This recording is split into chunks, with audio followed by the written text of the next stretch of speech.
Olá pessoal, eu sou a professora Jade Brown e na nossa aula de hoje vamos falar mais sobre o dano moral, abordando sua indenização, competência judicial e regra prescricional. Não há qualquer dúvida no sentido de que o direito não ampara unicamente os bens materiais e econômicos dos cidadãos. Há outros valores igualmente protegidos e que se constituem em bens de caráter extrapatrimonial. O dano moral não se caracteriza pela ofensa a um bem jurídico, mas sim pelo caráter da lesão jurídica sobre a vítima, ou seja, pelos seus efeitos e desdobramentos, e como tais se apresentam com efetiva lesão do direito. Ao contrário do que ocorre com o dano material, o dano moral não pode ser medido, nem integralmente reparado por indenização pecuniária, sem depreciação da própria dignidade humana. Como já vimos na aula passada, apesar de existirem normas que tratem da indenização pelo dano moral, o que as normas buscam, na verdade, é uma satisfação ou compensação, pois os danos morais não são passíveis de quantificação.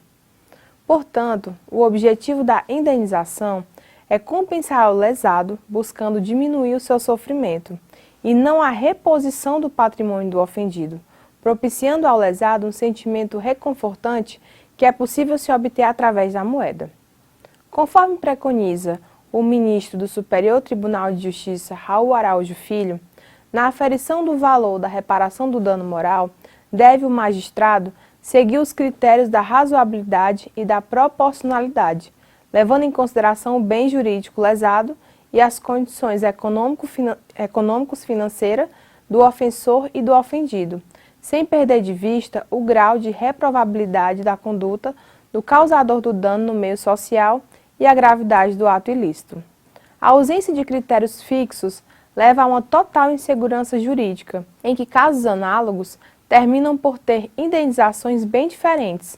A não demonstração e a ausência de fundamentos de como se chega aos valores pelos julgadores, além da utilização de critérios genéticos, não fornece uma base de dados para que outros magistrados a utilizem como comparativo. O STJ já criou alguns parâmetros para alguns casos, mas essa quantificação ainda gera muito debate.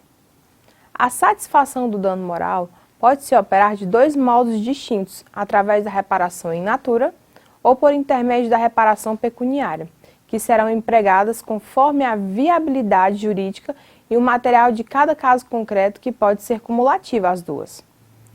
A reparação in natura é quando restringe-se a prática de atos ou ações que almejam resgatar o direito da personalidade ou atributo da pessoa atingida, ou seja, a reparação não econômica. Vale ressaltar que a competência da Justiça do Trabalho é processar e julgar as ações de indenização pelo dano moral ou patrimonial decorrentes das relações de trabalho, que foi incluída pela Emenda Constitucional número 45 de 2004. Porém, cabe relembrar que nos casos de assédio moral que ocorrem dentro da administração pública, quem terá a competência para julgar essas ações é a Justiça Comum. É importante ficar atento à regra do prazo prescricional do dano moral, pois o Código Civil de 2002 trouxe um prazo de 3 anos, que é diferente do que ocorria no Código anterior. Com isso, terminamos a nossa aula de hoje. Não deixe de consultar o material disponibilizado na área do aluno e nos vemos na próxima aula.